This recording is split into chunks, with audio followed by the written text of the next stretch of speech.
Hi everyone! Our lesson for today is all about presentation and interpretation of data in a line graph with problem solving. Data gathered and organized can be presented in tabular form. Para mas malinaw ang representation, pwede tayong gumamit ng graph para i-present ang mga given data. At isa sa mga graph na ito, ang line graph. Line graph has a vertical line called y-axis which contains the first variable in the collected data. As we go up through the y-axis, increasing values must be presented. It may represent almost any type of numerical data such as pesos, scores, temperature, grades, number of people, etc. So in short, ang nire-represent ng y-axis ay numbers. On the other hand, the horizontal line called x-axis in the line graph contains the second variable that relates to the first variable in the collected data. As we go to the right in the x-axis, time periods or names of things being compared are enumerated. Let us try to solve the following examples. Example number 1. Karine recorded her daily expenses in school for a week. She spent 25 pesos on Monday, 30 pesos on Tuesday, 10 pesos on Wednesday, 60 pesos on Thursday, and 35 pesos on Friday. Let us organize the data in a tabular form and present them in a line graph. This is the tabular form for Karine's daily expenses in school. So, merong dalawang columns dito. Yung first column ay yung days, from Monday to Friday yan. And then yung second column ay expenses in peso. Let's present them in a line graph. Pero bago tayo makapag-construct ng isang line graph, meron tayong mga procedures na dapat sundin. Step 1.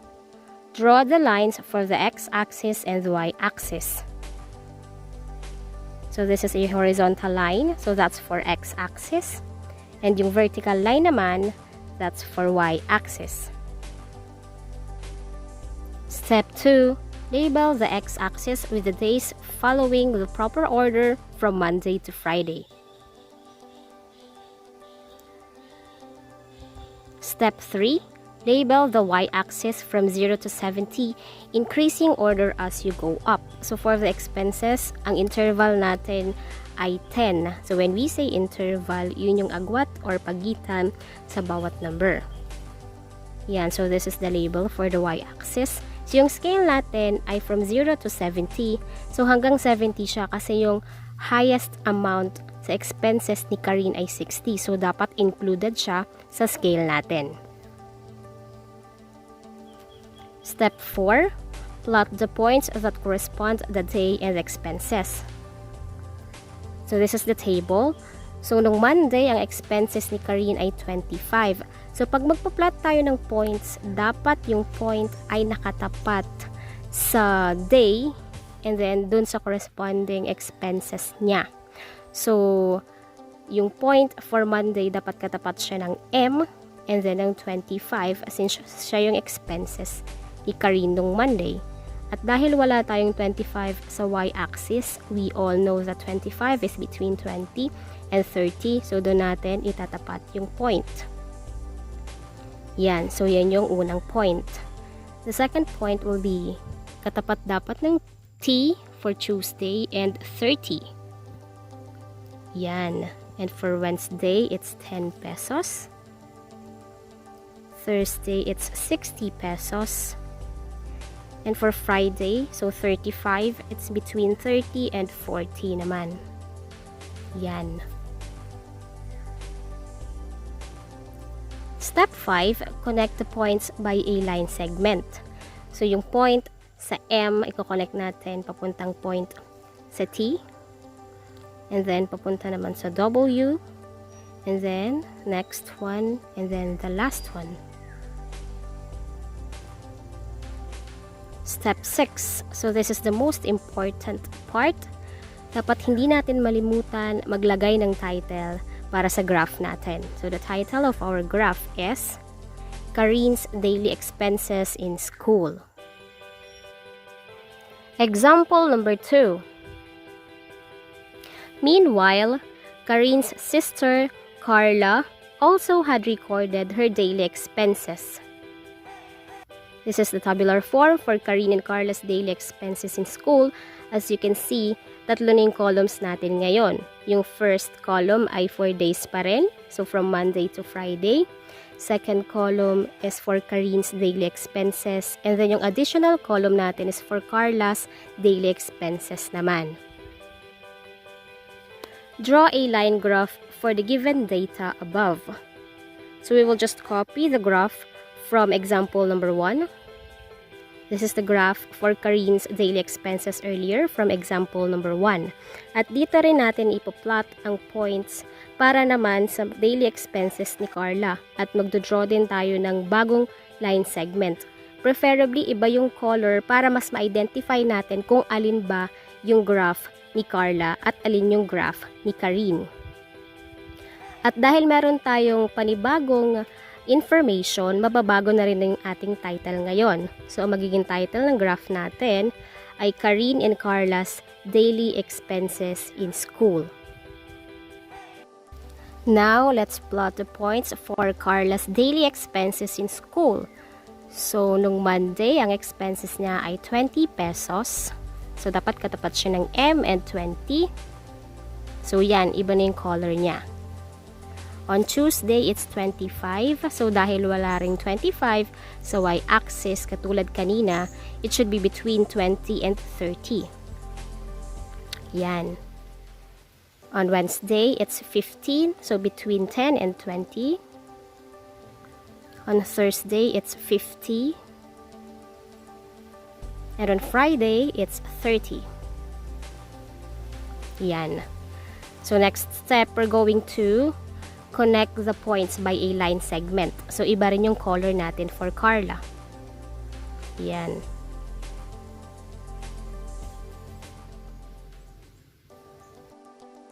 In addition, we should have a legend as to which line segment belongs to Karin and Carla's proper identification. So, para mas madali nating malaman kung kanino nga bang graph ang nandito, so dapat may legend tayo. Yung purple na line and then yung red na point, yan ay graph ni Karin. And then yung namang red na line with blue points ay graph ni Carla. A line graph is a visual comparison of how two variables shown on x and the y-axis are related or varies with each other. Maaari natin gamitin ito kapag magpapresent tayo ng data or information that changes continuously over time. The points on a line graph are connected by a line. There are 5 parts of line graph which must be present for the graph to be complete. The title, the scale, labels, points, and the line. Given this line graph, pag-aralan natin ang mga parts nito. So, ang title ng graph na ito ay Karin and Carla's Daily Expenses in School. Ang scale naman, yung 0 to 70. So, yun yung nasa y-axis natin. Labels, amount and peso, and yung days. Yung points naman, of course, yan yung mga plinat natin kanina. And then yung line, yun yung nagko-connect sa 2 consecutive points. Now, kapag ang graph natin ay merong more than 1 graph, so dapat meron tayong legend. So, that's the additional part for a line graph. At ang legend natin dito is this one. Example number 3. An example of line graph is shown. Study its parts and answer some of the questions given. Now, this is the line graph. Let's answer the following questions. What is the title of the line graph? The title of the line graph is Gatid Elementary School K-3 Enrollment 2018. What information is placed along the vertical axis? How about on the horizontal axis? The information on the vertical axis is the enrollment, and on the horizontal axis is the grade level. What grade level has the largest enrollment in 2018? And how about the least?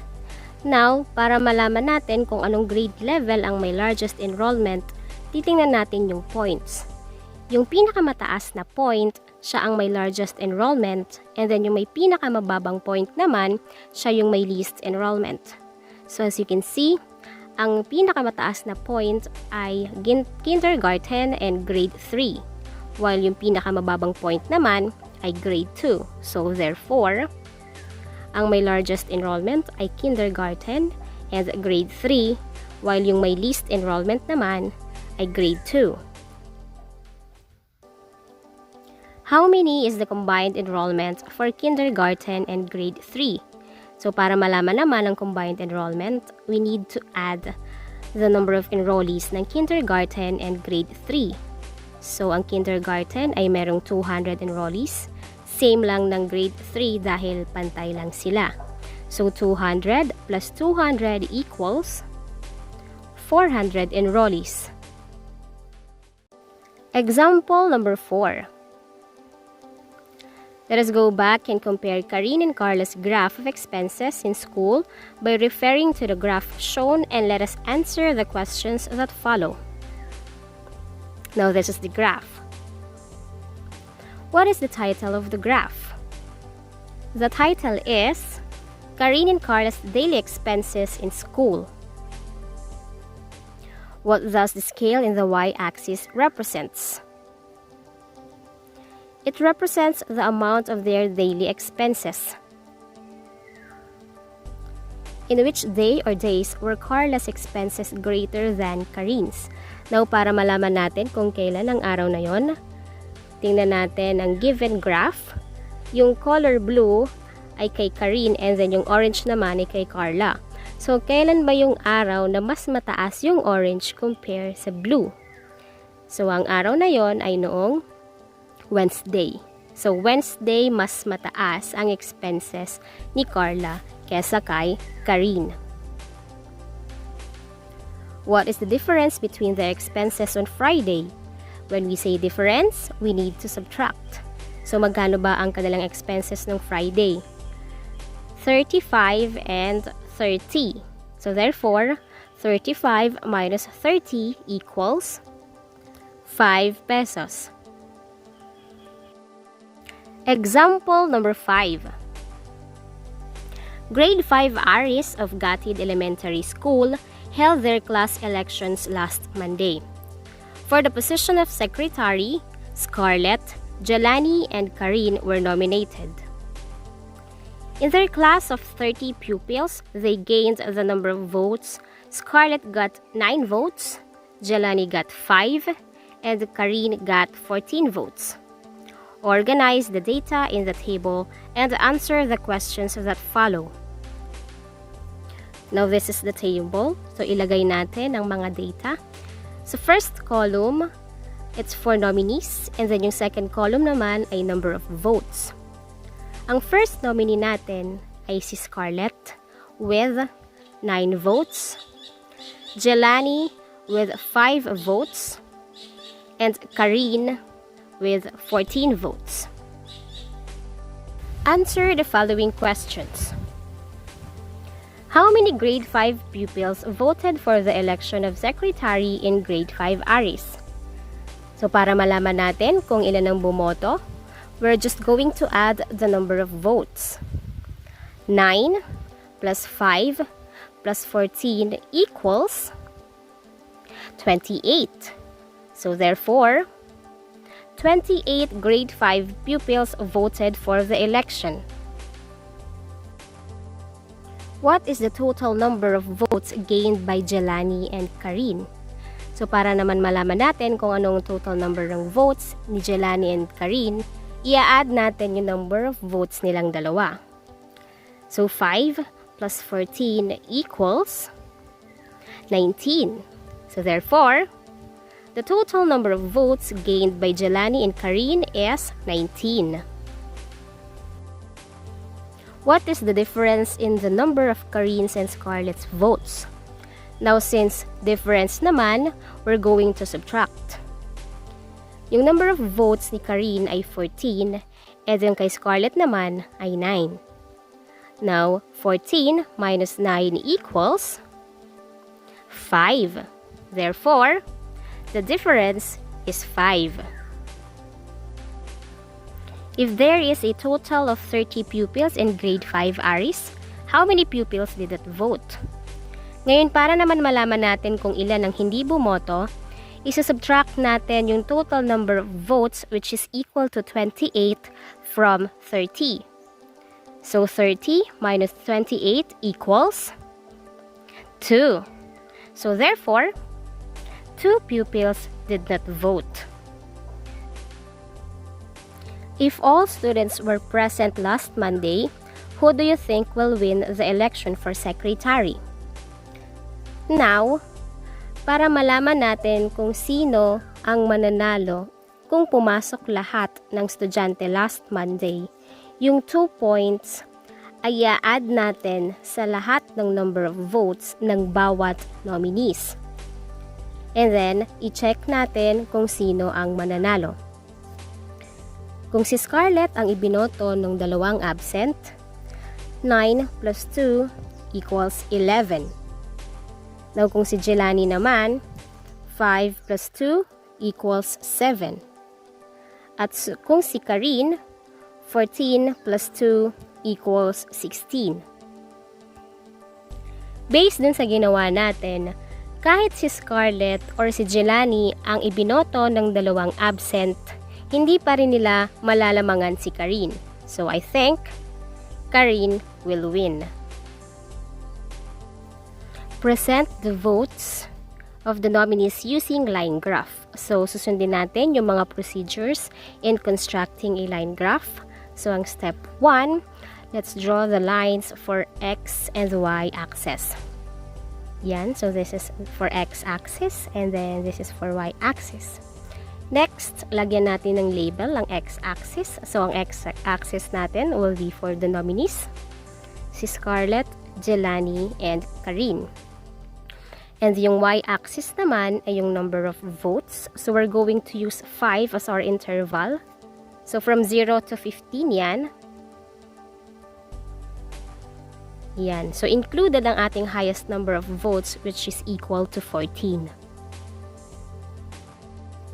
Ngayon naman, i-plot na natin ang mga points. So, ang number of votes ni Scarlett ay 9. So, dapat yung point niya nakatapat kay Scarlett and then kay 9. Now, dahil walang 9 sa ating y-axis, we should assume na yung 9 ay nasa ibaba lang ng 10.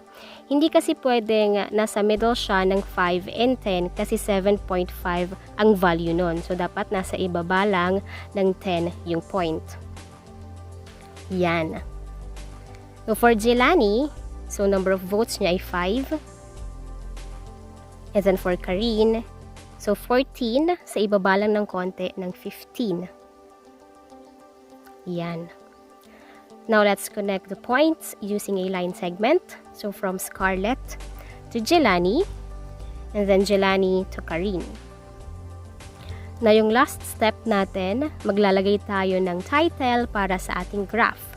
And our title will be Number of Votes for Secretary in Grade 5 ARIS. Example number 6. Mildred has an inventory for her daily sales of ice candy. Monday, 300 pesos. Tuesday, 250 pesos. Wednesday, 150 pesos. Thursday, 250 pesos. And Friday, 500 pesos. Using this inventory data, help Mildred organize them in a tabular form. Now, ilagay natin yung mga given data dito sa table na ito. Yung first column natin dito sa table ay for days. So, ilalagay natin dyan yung lahat ng days in proper order from Monday to Friday. And then, yung second column naman ay yung corresponding amount in peso ng sales ni Mildred.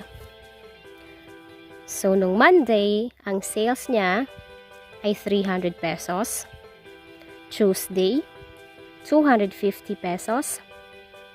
Wednesday, 150 pesos. Thursday, 250 pesos. And for Friday, 500 pesos. Use the data in the table to construct a line graph. So we should follow the procedures in constructing a line graph. First step, syempre, maglalagay tayo ng lines for the X and the Y axis. This is the x-axis and then this is for the y-axis. Ngayon naman, lagyan natin ng label ang x-axis. Ang x-axis natin ay ang days. So, from Monday to Friday. And ang y-axis naman ay amount in peso. Ang scale natin ay from 0 to 600. Ang interval is 100. Yan. So, yung highest amount kasi natin ay 500. Ngayon, dapat included siya sa ating scale. Kaya hanggang 600 yung scale natin. Ngayon, ready na tayong i-plot ang points. So, nung Monday, ang sales ni Mildred ay 300. So, dapat katapat siya ng Monday and then 300. Yan. So, Tuesday, it's 250. Since wala tayong 250, so nasa middle siya ng 200 and 300. Yan. So, 150 ang Wednesday. Middle naman ng 100 and 200. Thursday, 250. And then on Friday, 500. Now, let's connect the points with a line segment. Yan, from Monday to Tuesday. Tuesday to Wednesday. Wednesday to Thursday. And Thursday to Friday. So, for the last step, lagyan natin ng title ang ating graph. So, ang title ng graph natin ay Mildred's Daily Sales of Ice Candy. Thank you everyone. Till our next lesson.